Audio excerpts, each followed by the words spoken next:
Hello and welcome to Mahamaya selection. आपका बहुत बहुत स्वागत है हमारे चैनल पे, जहां आप हमारे साथ जुड़ चुके हैं टेरिटोरियल आर्मी रिक्रूटमेंट के प्रीवियस ईयर प्रैक्टिस बैच में। जी हाँ, आप टेरिटोरियल आर्मी रिक्रूटमेंट के प्रीवियस ईयर प्रैक्टिस बैच में आ चुके हैं, जहां हम कर रहे हैं टेरिटोरियल आर्मी के प्रीवियस ईयर पेपर्स पर प्रैक्टिस।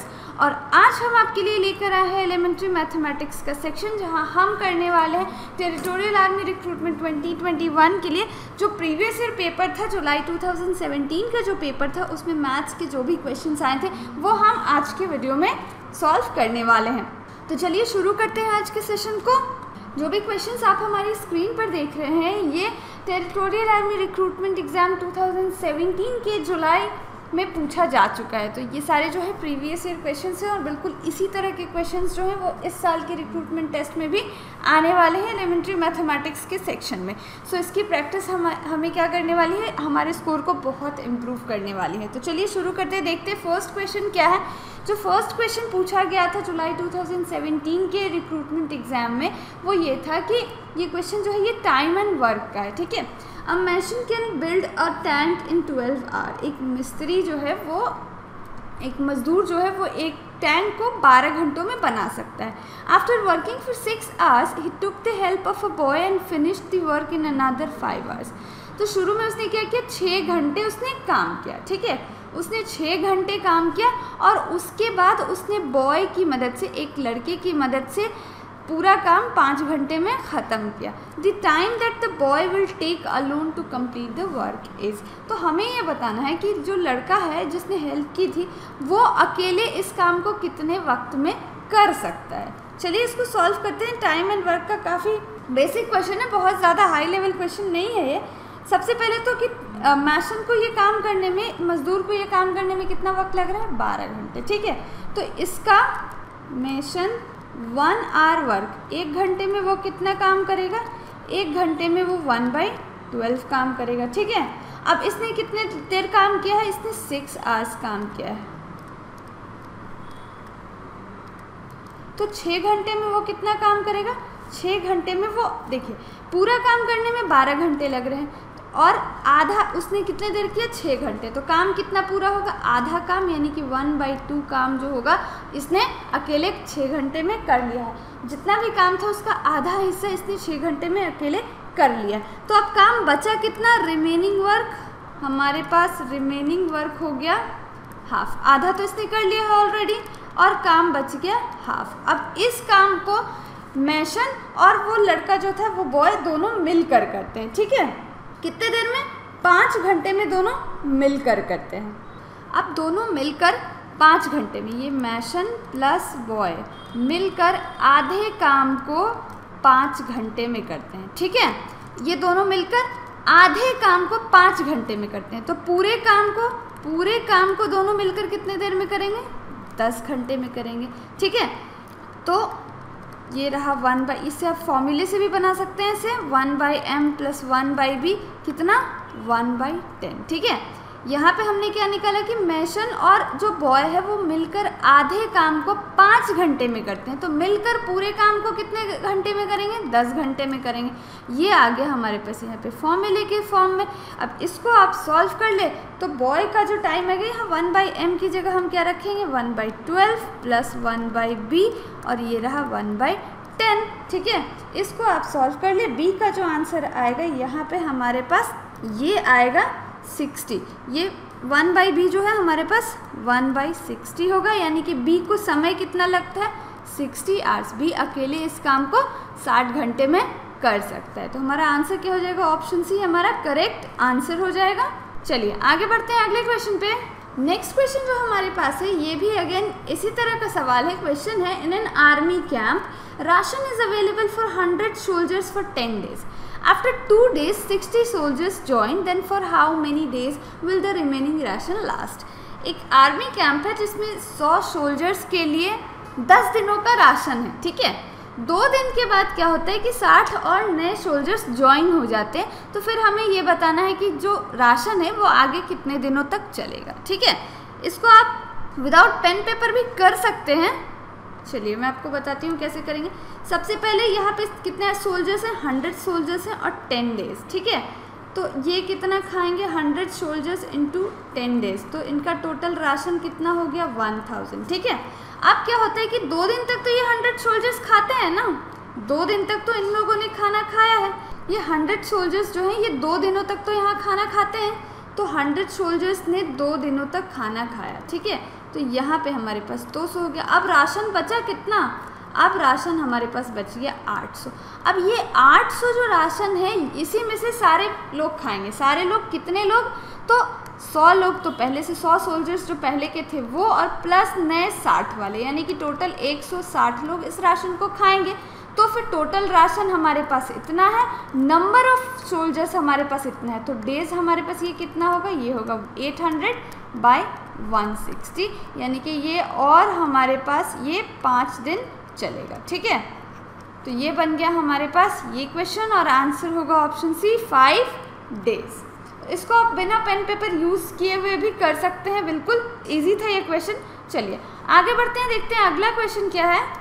नेक्स्ट क्वेश्चन जो हमारे पास है ये the value of sec A1 minus sine A sec A plus tan A, trigo का क्वेश्चन है, और इसमें आपको क्या बतानी है, वैल्यूज़ बतानी है। चलिए इसको करते हैं। यहाँ पे हमारे पास क्या है, sec A1 minus sine A sec A plus tan A। ठीक है, तो ये हमारे पास क्या हो जाएगा, ये हमारे पास हो जाएगा sec A minus sec A into sine A, ये हो गया हमारे पास।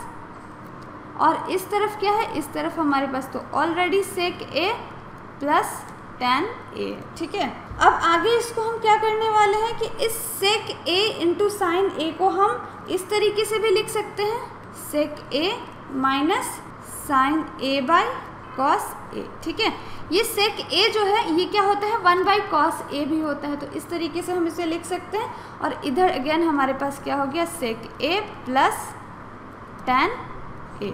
ठीक है, चलिए आगे करते हैं। अब ये sine A by cos A हमारे पास क्या हो गया, ये हो गया हमारे पास tan A, तो ये हो जाएगा हमारे पास सेक A माइनस tan A। ठीक है, और यहाँ पे हमारे पास क्या हो गया, सेक A plus tan A, A minus B A plus B के फॉर्म में आ गया। तो ये क्या है, A माइनस B और A प्लस B के फॉर्म में है, तो इसे हम कैसे लिख सकते हैं, इसे हम A square minus B square के फॉर्म में लिख सकते हैं। तो sec square A minus tan square A, ये रहा। और ये क्या होता है, sec square A minus tan square A, आप सबको पता है कि ये होता है 1, तो इसलिए हमारा आंसर आ गया 1। आंसर क्या हो जाएगा, ऑप्शन बी 1। देख लिया आपने कि इससे हमने कैसे किया। आगे बढ़ते हैं अगले क्वेश्चन पे। नेक्स्ट क्वेश्चन है हमारे पास, divide the number 26,244 by the smallest number so that the quotient is a perfect cube. So the smallest number is 26,244 को उस छोटे से छोटे नंबर से डिवाइड करना है कि जो कोटेंट हो वो क्या हो, परफेक्ट क्यूब हो, वो एक परफेक्ट क्यूब हो। तो वो छोटा नंबर कौन सा होगा ये आपको बताना है। चलिए इसको करते हैं। सो इस वाले क्वेश्चन का हमारा अप्रोच क्या होगा, ये होगा कि हमें क्या करना है, 26244 के फैक्टर्स निकालने हैं। ठीक है, सो आप प्राइम फैक्टराइजेशन से या डिवीजन मेथड से कैसे भी आप इसके फैक्टर्स निकाल सकते हैं। इसके जब आप फैक्टर्स निकालेंगे तो हमारे पास फैक्टर्स क्या आएंगे, 2 into 2 into 3 into 3 into 3 into 3 into 3 into 3 into 3 into 3। ठीक है, ये हमारे पास फैक्टर्स आएंगे इसके। इसे आप सिंप्लीफाई कर ले तो क्यूब के फॉर्म में हमारे पास क्या क्या फैक्टर्स होंगे, हमारे पास फैक्टर्स होंगे, एक तो ये हो गया, यहाँ पे भी है हमारे पास। अब बच हमारे पास क्या क्या गया, ये तो क्यूब्स हो जाएगा हमारे पास। ठीक है, बचा हमारे पास क्या क्या, 3 इंटू 3 इंटू 2 इंटू 2, ये कितना हो गया, ये हो गया हमारे पास 36। सो जो स्मॉलेस्ट नंबर होगा वो क्या होगा, वो होगा 36। ऑप्शन सी 36 हमारा करेक्ट आंसर होगा। चलिए आगे बढ़ते हैं अगले क्वेश्चन पे। नेक्स्ट क्वेश्चन जो हमारे पास ये वॉल्यूम का है क्वेश्चन है, cubical vessel can hold 1331 litres of water, the length of side of the vessel in metre is. ठीक है, एक क्यूबिकल वेसल है, घन आकार का एक बर्तन है जिसमें कि 1331 लीटर पानी जो है वो आता है। तो हमें उस क्यूबिकल वेसल की लेंथ बतानी है, लंबाई बतानी है मीटर्स में। चलिए इसको करते हैं। सबसे पहले तो वॉल्यूम हमें क्या दी गई है, वॉल्यूम हमें दी गई है 1331। ठीक है, लीटर्स में है। इसको क्या करेंगे हम मीटर क्यूब में चेंज करेंगे, इसको हम मीटर क्यूब में चेंज करेंगे। इसको हमने मीटर क्यूब में कैसे हम चेंज करेंगे, 1331/1000, ठीक है। तो ये हमारा हो गया मीटर क्यूब में। अब ये क्या है, हमारे पास वॉल्यूम है, और आपको पता है कि क्यूब की वॉल्यूम क्या होती है, ए क्यूब। तो ये ए क्या है, लंबाई है, तो ए हमारा क्या हो जाएगा, ए हमारा वॉल्यूम का क्यूब रूट हो जाएगा, ठीक है। तो हमें लेंथ निकालनी है, तो हम क्या करेंगे, बिल्कुल इस तरह से करेंगे, 1331/1000 यहाँ पे क्यूब रूट निकालना है इसका। ये कितना आ जाएगा, ये हमारे पास हो जाएगा 11 और नीचे हमारे पास हो जाएगा 10। ये सॉल्व होके हो जाएगा 1.1 मीटर, ठीक है। So 1.1 metre would be the correct answer. Option B हमारा करेक्ट आंसर होगा 1.1 मीटर। चलिए आगे बढ़ते हैं अगले क्वेश्चन पे। नेक्स्ट क्वेश्चन जो हमारे पास है ये है, spherical ball made of iron has diameter 6 centimetre. एक स्फेरिकल बॉल है हमारे पास, यानी कि गोल आकार की एक बॉल है जो कि आयरन की बनी हुई है, और उसका डायमीटर कितना है, 6 सेंटीमीटर, 6 सेंटीमीटर उसका व्यास है। If density of iron is 8 gram per centimetre cube then the mass of the ball is nearly.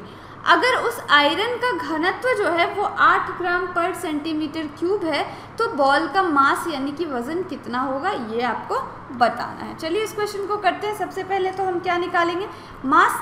हमारे पास डेंसिटी क्या होती है, डेंसिटी होती है mass by volume. Density is equal to mass by volume. तो हमें निकालना क्या है, हमें मास निकालना है, तो हम क्या करेंगे, डेंसिटी और वॉल्यूम का मल्टीप्लिकेशन कर देंगे। लेकिन डेंसिटी तो हमें यहाँ पता है, वॉल्यूम हमें नहीं पता, तो पहले हम क्या करेंगे, इसके वॉल्यूम को निकालेंगे। वॉल्यूम क्या होता है भाई, स्फेयर का 4/3πr³। ये रहा फॉर्मूला। इस पे आप वैल्यूज पुट करेंगे, 4/3 पाई की वैल्यू यहाँ 3.142 है, 3.142 इंटू आर है हमारे पास, आर है हमारे पास, ये क्या डायमीटर है, तो आर हमारे पास कितना हो जाएगा, आर हमारे पास 3 सेंटीमीटर, ठीक है। सो यहाँ पे क्या है, 3 का क्यूब। आगे आप इसको सॉल्व कर लें, सॉल्व करने पर आंसर हमारे पास क्या आएगा, 113.04, ठीक है। अब क्या निकालना है, ये वॉल्यूम तो हमारे पास निकल के आ गया। अब निकालना है हमें मास। मास क्या करें, मास के लिए क्या करेंगे, डेंसिटी इंटू वॉल्यूम। डेंसिटी हमारे पास कितनी गिवन है, डेंसिटी हमारे पास 8 ग्राम है, ठीक है। सो 8 इंटू 113.04 ये हो जाएगा हमारा मास। इसको आगे आप सॉल्व कर ले, ये हमारे पास आएगा 904.32 ग्राम्स के अप्रॉक्स में। तो ये ग्राम्स में है, ये किलो में कितना हो जाएगा, ऑप्शंस जो है हमारे पास सबके सब किलोग्राम्स में है, तो ये किलो में कितना हो जाएगा, ये किलो में अराउंड 0.9 kg का हो जाएगा। इसलिए ऑप्शन ए हमारा करेक्ट आंसर होगा। चलिए आगे बढ़ते हैं अगले क्वेश्चन पे। नेक्स्ट क्वेश्चन जो हमारे पास है ये है, a hollow sphere of internal and external diameter 4 centimetre and 8 centimetre is melted and recasted into a cone of base diameter 8 centimetre. एक हॉलो स्फेयर है जिसके इंटरनल और एक्सटर्नल डायमीटर्स 4 सेंटीमीटर और 8 सेंटीमीटर है। डायमीटर्स है तो रेडियस कितना हो जाएगा, ये हो जाएगा 2 और ये हो जाएगा 4। इसे पिघलाकर एक कोन बनाया जाता है जिसका जो डायमीटर यानी कि व्यास है वो 8 सेंटीमीटर, यानी कि रेडियस कितना है 4 सेंटीमीटर, ठीक है। तो हाइट ऑफ कोन इज, कोन की ऊंचाई कितनी होगी ये आपको बताना है। चलिए इस क्वेश्चन को करते हैं। इस केस में देखिए, इस तरह के केस में जब एक ऑब्जेक्ट को पिघलाकर दूसरा ऑब्जेक्ट बनाया जाता है, उस केस में उन दोनों ऑब्जेक्ट्स की वॉल्यूम क्या होती है, सेम होती है, ठीक है। वॉल्यूम सेम होती है। इस अप्रोच से इस क्वेश्चन को करेंगे हम। अब सबसे पहले क्या निकालेंगे, वॉल्यूम निकालेंगे। ये जो हॉलो स्फेयर दिया गया है इसका वॉल्यूम निकालेंगे। सो हॉलो स्फेयर के वॉल्यूम के लिए हमारे पास क्या फॉर्मूला होगा, ये होगा 4/3πr³ माइनस r³, जहाँ r³ जो है वो एक्सटर्नल डायमीटर है और ये स्मॉल r³ जो है वो इंटरनल डायमीटर है। इस पे आप फॉर्मूला पुट कर सकते हैं। ये कितना होगा, 4/3π, r हमारे पास कितना है, ये 4 का क्यूब और ये रहा हमारे पास 2 का क्यूब, ठीक है। 4/3π 64 माइनस 8, ये हमारे पास हो गया 4/3π। ये हमारे पास आ गया स्फेयर का वॉल्यूम। ये किसके बराबर होगा, ये होगा इस कोन के वॉल्यूम के बराबर। कोन का वॉल्यूम क्या होता है, कोन का वॉल्यूम होता है 1/3 पाई आर स्क्वायर एच, ये किसके बराबर 4/3 पाई 56, ठीक है। तो ये 3 तो cancel out, pi pi cancel out. R इसका कितना है, आर इसका 4 है, तो ये हो गया हमारे पास 16, H is equal to 56, H की वैल्यू आ गई 14 सेंटीमीटर। ऑप्शन ए जो है वो हमारा बिल्कुल करेक्ट आंसर है। तो इस तरह से हमने इस क्वेश्चन को भी सॉल्व कर लिया। अब आगे बढ़ते हैं अगले क्वेश्चन की तरफ। नेक्स्ट क्वेश्चन हमारे पास है tan theta is equal to 4/5 then 1 minus cos theta by 1 plus cos theta, ये फाइंड आउट करना है। tan थीटा की वैल्यू दी गई है 1 minus cos theta by 1 plus cos theta आपको फाइंड आउट करना है। चलिए इसको करते हैं।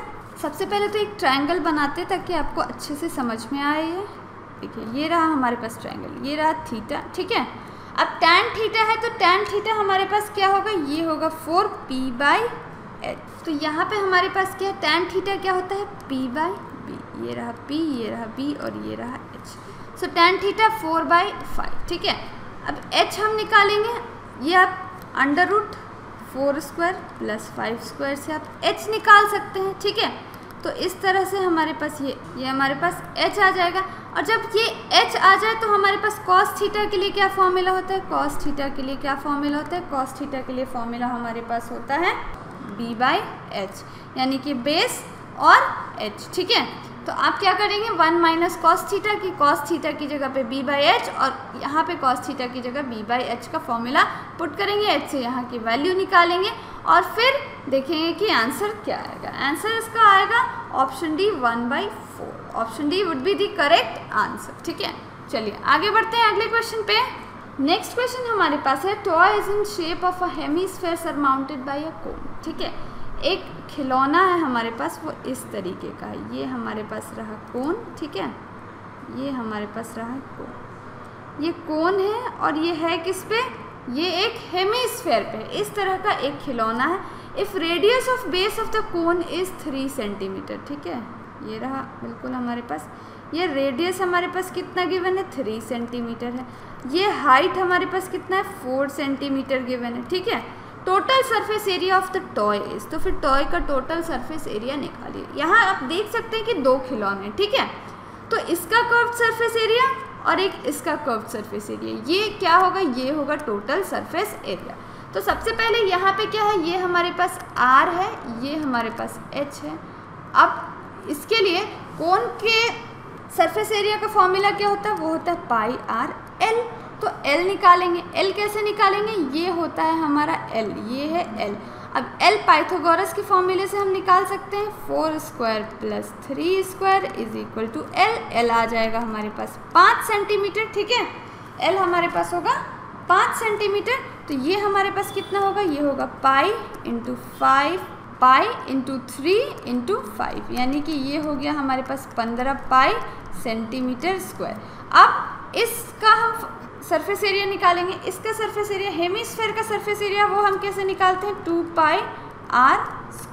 सो 2πr इसका कितना हो गया, 3 सेंटीमीटर। दोनों एक पे सरमाउंटेड है, एक पे दूसरा सरमाउंटेड है, तो रेडियस क्या होगा, वो सेम होगा। तो ये हमारे पास क्या हो जाएगा, ये हमारे पास अगेन 3 का स्क्वायर हो जाएगा 9, तो ये हमारे पास हो जाएगा 18 पाई सेंटीमीटर स्क्वायर। अब टोटल सरफेस एरिया कितना हो गया, ये हमारे पास हो गया 33 पाई सेंटीमीटर स्क्वायर, यानी कि ऑप्शन ए हमारा करेक्ट आंसर होगा, ठीक है। आगे बढ़ते हैं अगले क्वेश्चन की तरफ। अब आते हैं अपने अगले क्वेश्चन पे। हमारा जो अगला क्वेश्चन है वो ज्योमेट्री सेक्शन का है। ज्योमेट्री सेक्शन के क्वेश्चन से आप देख सकते हैं हमारी स्क्रीन पे जो फिगर है, इस बेसिस पे हमें कुछ स्टेटमेंट्स दिए गए हैं, वो कंसिडर करने हैं। फिगर पहले देख लेते हैं, फिगर कैसा है। ये जो ए बी और सी डी है, ए बी और सी डी, ये क्या है, पैरेलल लाइन से, A B is parallel to C D, और ये एक लाइन है जो इसे क्रॉस करते हुए जा रही है। और यहाँ पे एंगल 1, यहाँ एंगल 2, यहाँ 3 और यहाँ 4, यहाँ पे 6, 5, 7, 8, ठीक है। इतने सारे एंगल्स यहाँ पे दिए गए हैं। अब स्टेटमेंट्स पे आते हैं। पहला स्टेटमेंट है angle 1, angle 5, angle 2, angle 1 and 5 and 2 and 6, ठीक है। एंगल 1 और एंगल 5 एंड एंगल 2, एंगल 6, ये क्या है? कोरिस्पॉन्डिंग एंगल्स हैं, ठीक है, कोरिस्पॉन्डिंग एंगल्स हैं। चलिए चेक करते हैं फिगर में। एंगल 1 और 5 को देखते हैं। 1 हमारे पास यहाँ है, 5 हमारे पास यहाँ, ठीक है, और एंगल 2 यहाँ है और एंगल 6 यहाँ। सो क्या ये कोरिस्पॉन्डिंग एंगल्स हैं? तो A B is parallel to C D और इनकी पोजीशन क्या है? बिल्कुल ऐसे लाइन के इस तरफ सेम है। सो 1, 5 क्या है? कोरिस्पॉन्डिंग एंगल्स है। 2 और 6 भी कोरिस्पॉन्डिंग एंगल्स हैं। So they are corresponding angles. चलिए अब नेक्स्ट चेक करते हैं। नेक्स्ट है हमारे पास angle 4 and angle 6 is alternate angles. Angle 4 और एंगल 6 ऑल्टरनेट एंगल्स हैं। एंगल 4 कहाँ है? एंगल 4 है यहाँ, ये रहा हमारा एंगल 4, और एंगल 6 यहाँ। ये कौन से एंगल्स होते हैं? ये इस तरह से हमारे पास जब भी हो तो ये इधर वाली ये ऑल्टरनेट एंगल्स होते हैं, ठीक है।